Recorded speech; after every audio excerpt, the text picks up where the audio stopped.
여러분 안녕하십니까. 보건의료정보화 제4주차 강의를 시작하도록 하겠습니다. 의료정보과 박주희 교수입니다. 지난 3주 동안 저한테 이제 보건의료정보학을 배웠는데요. 오늘도 이 코로나19 때문에 여러분들이 온라인 강의를 통해서 보건의료정보학을 배우게 되겠습니다.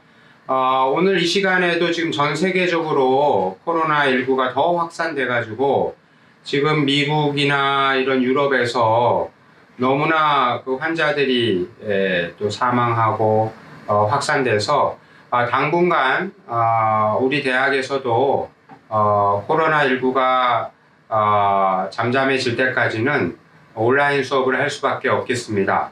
그래서 원래 지금 4월 13일 개강을 하려고 했지만 아마도 더 연장이 될 것 같아요. 그래서 여러분들이 대학의 공지사항을 잘 보시고 혹시 이 코로나19 때문에 더 온라인 강의를 할 수밖에 없다면 이 온라인 강의에 더 집중하시고 공지나 과제를 이렇게 잘 따라오셔서 또 어쩔 수 없는 이 상황에 대처를 잘 하시기 바랍니다. 오늘은 제4장 보건의료 표준화에 대해서 배워보겠습니다. 자, 먼저 지난번에 배웠던 1장, 2장, 3장을 간단하게 또 서머리하고 4장을 배워보겠습니다. 여기 화면에 보신 것처럼 첫 번째 시간에서는 여러분이 보건의료정보학의 개요, 영어로 Healthcare Informatics라고 했죠. 보건의료정보학. 그래서 이 보건의료정보학에 대해서 Healthcare Informatics에 대해서 배웠었습니다. 뭐라고 그랬죠? 우리가 보건의료정보학은 병원을 생각하면 환자의 진료, 의학의 연구, 또 보건정보, 여러가지 병원의 모든 정보들을 컴퓨터 기술을 활용해서 효율적으로 관리하는 학문을 우리가 보건의료정보학이라고 한다, 이렇게 배웠었습니다. 그리고 최근에 몇 년 전부터 정밀의료의 개념 중요하다고 그랬죠. 그래서 제가 빨간색으로 표시했습니다. Precision Medicine, 이 정밀의료 시대가 왔다. 그래서 여러분 의료정보과 신입생 2020 학번 여러분들은 정밀의료 시대에 어떤 배움을 해야 할지 여러분이 집중적으로 정밀의료에 대해서 공부해야 된다고 그랬습니다. 그럼 정밀의료에 대해서 정의는 어떻게 내렸었죠? 과거의 보건의료 정보는 진료 정보만을 가지고 우리가 의사들이 처방을 내렸다면 정밀의료는 진료 정보에다가 생활 정보, 24시간 우리 이제 여러 가지 센서나 장비들을 활용해서 우리 몸을 24시간 관리할 수 있죠. 그래서 여러 가지 생활 정보를 진료에 의사들이 또 접목할 수 있습니다. 그 다음에 또 어떤 정보를 할 수 있다고 그랬죠? 건강 정보. 요즘 여러분 건강을 중요시하는 사람들이 더 늘어났죠. 100세 시대이기 때문에 100세 동안 건강하게 살다가 우리가 죽기를 다 바라지 않습니까? 그래서 건강 정보, 그 다음에 유전체 정보, 그죠? 그래서 개인의 유전체를 미리 이제 분석해가지고 이 지금 진료 정보, 생활 정보, 건강 정보, 유전체 정보를 다 같이 모아서 빅데이터라는 기술을 활용해가지고 개인 맞춤형 진료를 하겠다는 것을 우리가 정밀의료라고 한다 배웠었습니다. 아주 중요한 개념이죠. 그리고 지난번에 또 1장에서는 여러가지 보건의료 정보의 연구 방법, 그 다음에 의사결정 과정, 그 다음에 EBM 이런 것들을 배웠었습니다. 그리고 정보이론과 가치의 샤논의 정보이론 여러분 배웠었죠. 정보의 가치이론도 배웠고요. 그 다음에 의학문헌, 우리가 의학 자료를 검색하기 위해서는 여러 가지 방법이 있는데 여러 가지 그 방법들, 사이트들 여러분 지난번에 배웠었습니다. 혹시 1장의 내용들이 잘 기억하지 않는 친구들은 지금 1장 1주차 온라인 강좌를 다시 여셔서 리뷰하시기 바랍니다. 그리고 지난번 이 질병관리본부 사이트 cdc.go.kr에 가셔서 여러 가지 질병에 관해서 여러분이 배울 수 있는데 특히 지금 이 질병관리본부, 우리나라의 질병관리본부가 코로나19 때문에 여러 가지 애쓰고 있죠. 여러분들이 궁금하시면 질병관리의 본부에 들어가셔서 지금 어떻게 국가적으로 정부가 코로나19에 대처하고 있는지를 자세히 볼 수가 있습니다. 앞으로도 이 질병관리본부 사이트에 여러분이 관심을 가지고 들어가서 의료정보 전문가로서 어떻게 전 세계의 사람들을 위해서 질병을 잘 통제할까 이런 것들도 여러분이 고민하시면 향후에 여러분이 졸업하고 나서 진로를 결정할 때 여러 가지 준비를 할 수 있을 것입니다. 자, 다음 2장 우리가 보건의료 용어 및 분류체계 배웠었죠. 여러분이 이제 의료정보과의 학생으로서 앞으로 여러 진로를 갈 수 있는데 그럴 때마다 전문가로서 익혀야 될 것은 용어가 아주 중요하다고 했습니다. 특별히 2장에서는 질병 용어에 대해서 많이 배웠었습니다. 그리고 질병을 어떻게 분류할까? 클래시피케이션. 질병은 영어로 diseases라고 그랬죠. 그래서 클래시피케이션은 분류. 그래서 질병 분류는 우리가 disease classification이죠. 그래서 국제 질병 분류 체계를 우리가 배웠죠. 그래서 국제는 international, I, 그 다음에 C는 classification, D는 disease. 그래서 ICD라는 국제 질병 분류 체계가 있다고 배웠습니다. 그래서 이 ICD는 역사적으로 지금 버전 10까지 왔다. 그리고 우리나라는 코리아 클래시피케이션 디지즈에서 KCD 7차 개정까지 했다. 여러분 배웠습니다. 그리고 이 용어 분류에 따라서 여러 가지 질병 분류를 할 수 있는데 역사 속 여러분 여러 가지 우리가 배웠었고요. 특별히 실습에 코스텟 통계청 사이트에 우리가 들어가 봤었죠. 그래서 거기서 여러분이 ICD나 KCD의 분류법을 직접 경험할 수 있었습니다. 혹시라도 여러분 아직도 이 코스텟에서 ICD, KCD 연습 안 하신 분들, 실습 안 하신 분들은 지금 온라인 인터넷으로 접속하셔서 반드시 코스텟에서 ICD 국제질병분류 들어가시고 거기서 직접 여러분이 질병에 대한 분류를 반드시 따라 해보시기 바랍니다. 자, 그 다음에 분류법이 여러 가지 있었는데요. 어휘법, 명명법 배웠었죠. 그리고 KCD 분류 체계에 대해서도 배웠습니다. 아까 코스텟에서도 질병 분류 KCD, ICD 할 수 있었지만 이 coicd.kr에서도 똑같이 질병 검색을 분류를 할 수 있고요. 그 다음에 히라 사이트.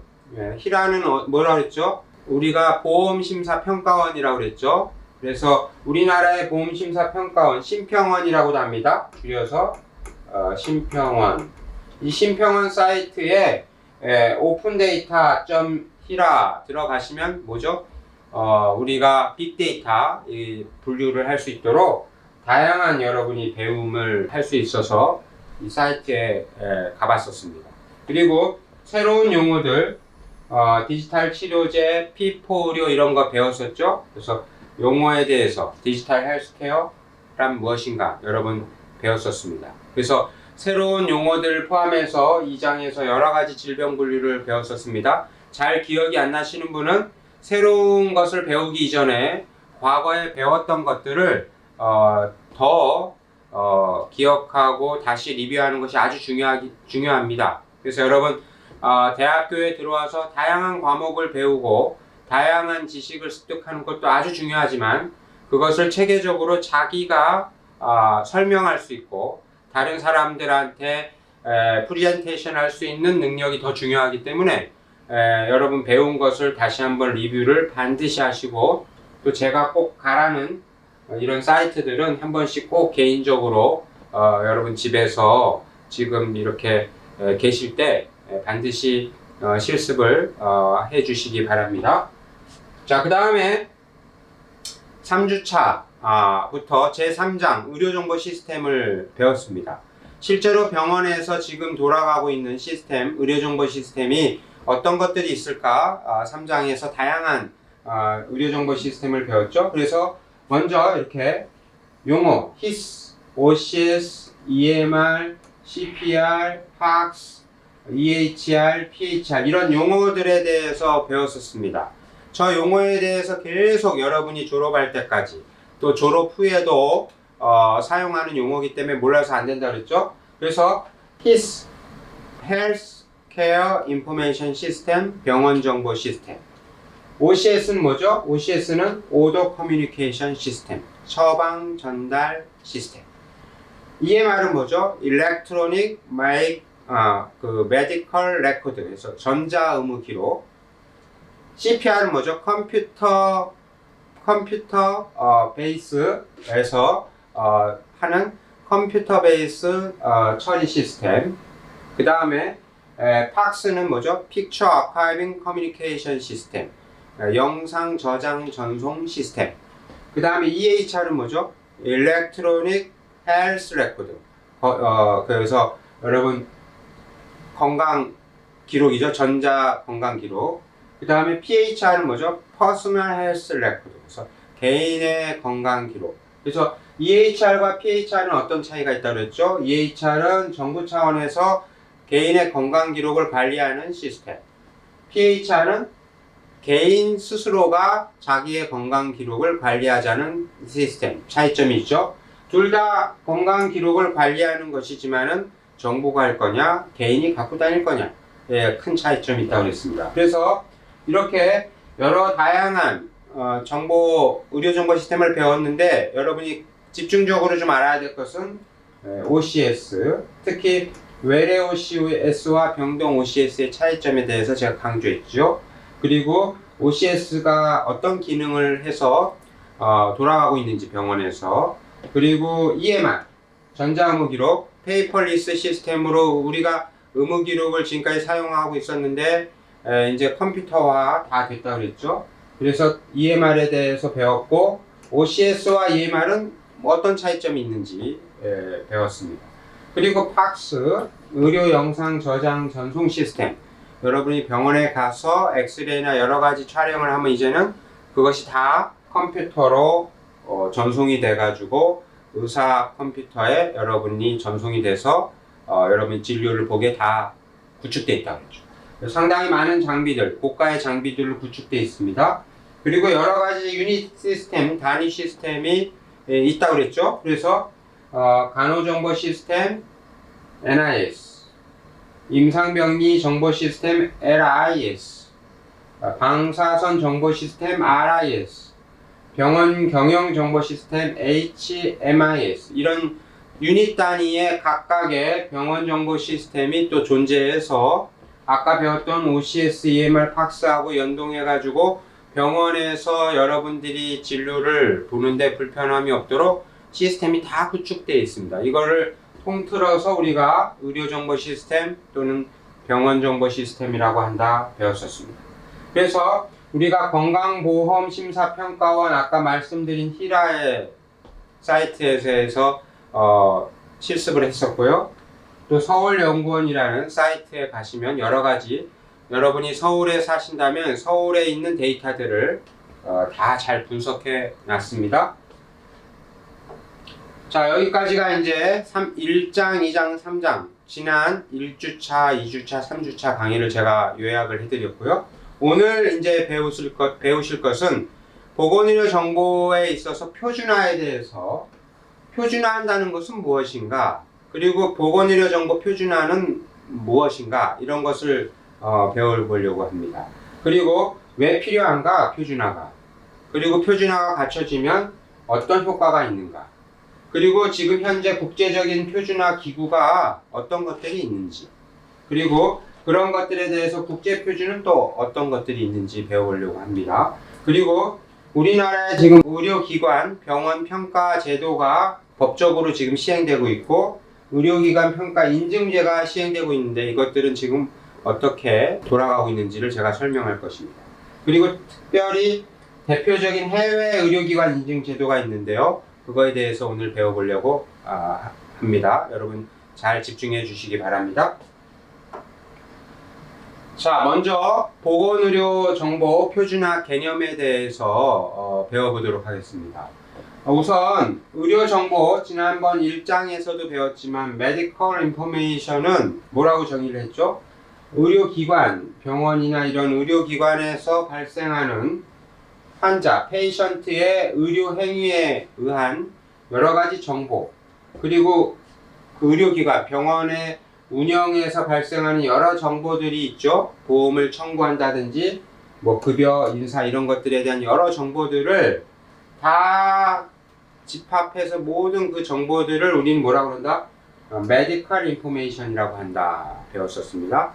그리고 표준화, 영어로 Standardization 이라고 얘기하는데, 이 표준화는 뭐냐면 어떤 산업 활동을 위해서 표준이나 규격을 만들고 또 표준화 대상에 대한 공통성, 통일성, 호환성을 확보하는 행위를 우리가 표준화한다 이렇게 얘기합니다. 그렇다면 이 표준화한다는 것은 구체적으로 어떤 의미인가 하면은 전 세계적으로 여러분 어떤 산업이든지 누가 뭔가를 만들었다 그러면 이런 지금 여기 여러분 펜이 보이시죠? 이게 전자칠판에서만 사용하는 펜입니다. 이 규격이나 이런 것들을 어떤 회사에서 만들면 이것을 똑같은 공장에서 찍어내기 위해서 전 세계 어떤 공장에서 이 펜을 만들더라도 똑같이 만들기 위해서 뭐가 필요하냐면 표준화가 필요한 것입니다. 여기에 길이가 어떻고 이건 뭐 어떤 재질로 만들어야 되고 어떤 모양으로 이런 디자인을 다 어떤 공장에서든 똑같이 하기 위해서 하는 것들을 우리가 표준화라고 합니다. 자, 특별히 우리는 보건의료 정보 분야를 배우기 때문에 보건의료 정보 표준화, Medical Information Standardization에 대해서 정의를 내려보면 아까 얘기한 의료기관에서 발생하는 환자의 의료행위와 운영상에 발생하는 모든 자료를 보건의료 산업 활동을 위해 규격이나 표준을 만들어서 호환성 있게 사용하고자 하는 일반적인 요구사항을 우리는 보건의료 정보 표준화라고 한다. 이렇게 여러분 정의를 내릴 수 있겠습니다. 자, 다음은 이제 정보통신기술 표준화에 대해서 배워보겠습니다. 정보통신 표준화는 여러분이 말하는 IT 하는 그 표준입니다. 상당히 많겠죠? 그래서 이 정보통신 표준화는 통신기반 기술 표준화라고 볼 수 있고요. 여러 가지 이 정보통신 표준화 중에서 의료기관에서 의료 정보를 송신하거나 수신하기 위해서 망을 이용해 가지고 활용하는 부분이 많거든요. 그것을 우리는 정보통신 표준화라고 합니다.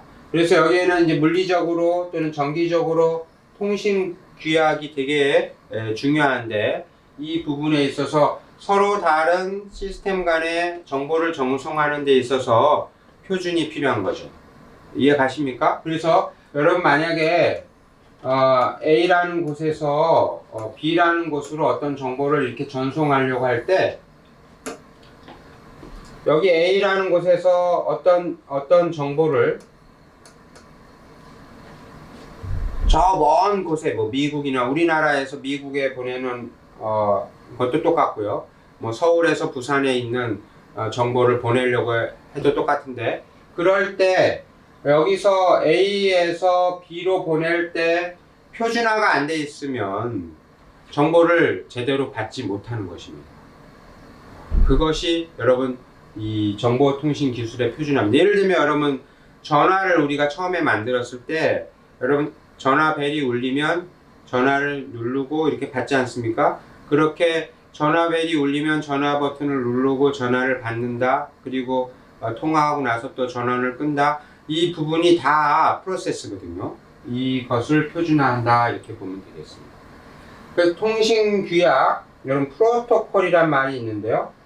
통신규약은 정보통신망에서 데이터 통신을 수행하기 위한 상호 약속 사항이다. 그래서 여러분 이 프로토콜은 하나의 우리가 약속이다, 규약이다 이렇게 얘기합니다. 그래서 이렇게 프로토콜이 정해지면 이대로 해야 하는 것입니다. 그러니까 어떤 표준화한다는 것은 우리가 표준화를 하나 만들었다 그러면 하나의 전 세계적인 약속이 되기 때문에 어떻습니까? 어떤 회사들이 어떤 발명을 하거나 제품을 만들면 자기네 회사 제품으로 표준화하고 싶겠죠. 그래야 자기네가 만든 제품이 전 세계의 공장에서 자기네 제품으로 만들어지기 때문에 우리나라에도 대표적인 기업, 삼성이나 LG나 이런 데에서 어떤 물건을 만들면 전 세계 표준을 만들기 위해서 애를 많이 쓰죠. 그래서 여러분 표준화를 갖고 있는 기업들이 요즘에는 상당히 대기업 또는 전 세계 유명한 기업이 되는 것입니다. 그래서 여러분들이 나중에 어떤 기업에 가서 표준화를 하나 만들었다, 내가 프로토콜 하나 만들었다, 그럼 대단한 전문가로서 인정을 받을 수가 있는 것입니다. 여러분들은 학생이기 때문에 지금 전 세계에 어떤 표준들이 있는가 그런 걸 많이 아는 게 중요하겠죠. 그래서 여러분 오늘 이 시간에 여러 가지 다양한 표준들을 배우게 될 텐데, 사실은 표준을 배운다는 것은 상당히 한두 개 있는 게 아니니까요. 네, 다양한 표준들이 상당히 많은데 꼭 필요한 것만 제가 선택해서 여러분들한테 알려드리겠습니다. 그리고 그 외에 다른 표준들은 또 그런 국제표준화 기구에서 여러분이 더 배우고 싶으면 사이트에 들어가서 다양한 표준을 여러분이 배우면 되겠습니다. 자, 보건의료정보 표준화가 왜 필요하냐? 필요성에 대해서 여러분이 알아야겠죠? 왜 표준화가 필요할까요? 보건의료 분야의 의료행위, 특히 치료하는 데 있어서 여러분 보건의료 정보 표준화가 필요합니다. 또 정보를 전달하기 위해서, 정보를 제대로 전달하기 위해서도 표준화가 필요하고요. 효율적으로 전달하기 위해서도 정보 표준화가 필요합니다. 세 가지 필요성을 여러분이 이해하시면 되겠고요. 자, 이 국제 표준화 기구가 여러 가지 있는데요. 여기 나와 있는 이 대표적인 국제 표준화 기구는 여러분이 외워두시면 좋겠습니다. 첫 번째로 ITU라고 있습니다. I는 International, T는 Telecommunication, U는 Union. 그래서 국제적인 통신연합 ITU라는 표준에서 상당히 많은 통신 표준을 만듭니다. 여러분 ITU 뉴스나 신문에서 자주 언급되는 국제 표준화 기구가 되겠습니다. 어떤 표준화죠? 통신과 관련된 거죠. 자, 그 다음에 ISO, I는 International, S는 Standard, O는 Organization이 되겠습니다. 그래서 국제적인 표준화 기구. 그래서 우리는 ISO라고도 읽을 수 있지만 더 자연스럽게 읽으려면 어떻게 하죠? ISO라고 읽습니다. ISO. 다이소가 아니고요. ISO. 그래서 ISO 표준을 따른다 할 때 ISO가 뭐죠? 국제 표준화 기구가 되겠습니다. 그래서 이 ISO에서 국제 표준화 기구이기 때문에 여기서 상당히 많은 표준들을 다 통제하고 관리하는 기구가 ISO다. 그래서 국제표준화 기구 ISO 잘 기억해 두시기 바랍니다. 그 다음에 IEC International Electrotechnical Commission, 그래서 전기기술위원회. 그래서 전기기술과 관련된 거는 IEC에서 표준을 관리합니다. IEC. 지금부터 이렇게 얘기하는 것들은 다 뭐라고요? 국제표준화 기구입니다. 기구. 그래서 ANSI, 이거 많이 들었죠? 여러분 고등학교 때도 나오고. ANSI 표준, American National Standard Institute, 미국 표준 협회입니다. 미국에서 표준화 역할을 책임지고 있는 기관이죠. ANSI 표준. 그리고 IEEE가 있습니다. I는 뭐죠? Institute, E는 Electrical and Electronics Engineer. 그래서 전기전자기술협회예요. 이걸 그래서 IEEE 이렇게 읽지 않습니다. 어떻게 읽냐면 E가 3개가 있으니까 IEEE, E가 3개다. 그래서 IEEE라고 있습니다. 그래서 IEEE는 뭐죠? 전기전자와 관련된 기술을 표준화하는 협회. 그래서 상당히 이 IEEE에서도 표준 이 권한이 되게 많은 유명한 기구입니다. 여러분 잘 기억해 놓으셨다가 특별히 IEEE 여러분 발음할 때 IEEE 이렇게 얘기하지 않습니다. 전문가들이 어떻게 한다고요? IEEE. 예, E가 3개가 있다. 예, 발음을 한다는 거 여러분 전문가들은 자기들만의 이 용어나 ISO, IEEE 이렇게 발음하는데 어떤 다른 사람들이 다르게 뭐 IEEE, ISO 뭐 이런 식으로 하면은 아, 저 친구는 전문가가 아닌가 봐 이렇게 오해할 수 있거든요. 그러니까 여러분들이 제가 가르쳐 드리는 용어나 이런 거를 발음하실 때 실제 지금 필드에 있는 전문가들이 쓰는 용어 그대로 발음을 하는 것이 중요합니다. 자, 그리고 CEN 이거는 Community European, 그러니까 유럽에서 쓰는 Normalization 표준화 기구입니다. 아까 미국에서 쓰는 것은 ANSI, 유럽에서는 CEN 표준을 따르고 있습니다. 자, 그 다음에 세계보건기구 여러분 요즘에 WHO 많이 언급되고 있죠. 그래서 전 세계적인 World Health Organization 세계보건기구 WHO 우리가 여러분 WHO도 여러분 전 세계적인 보건기구입니다. 그래서 기타 여러 기구들도 많지만 지금 여기 제가 설명해 드린 국제적인 표준화 기구에 대해서 발음이나 또는 이 기구들의 역할을 여러분들이 잘 기억하시고 중요한 것들은 또 뒤에 개별적으로 설명을 제가 더 하도록 하겠습니다. 네, 일단 오늘 그 4주차 1교시 강의는 여기까지 하겠습니다. 감사합니다.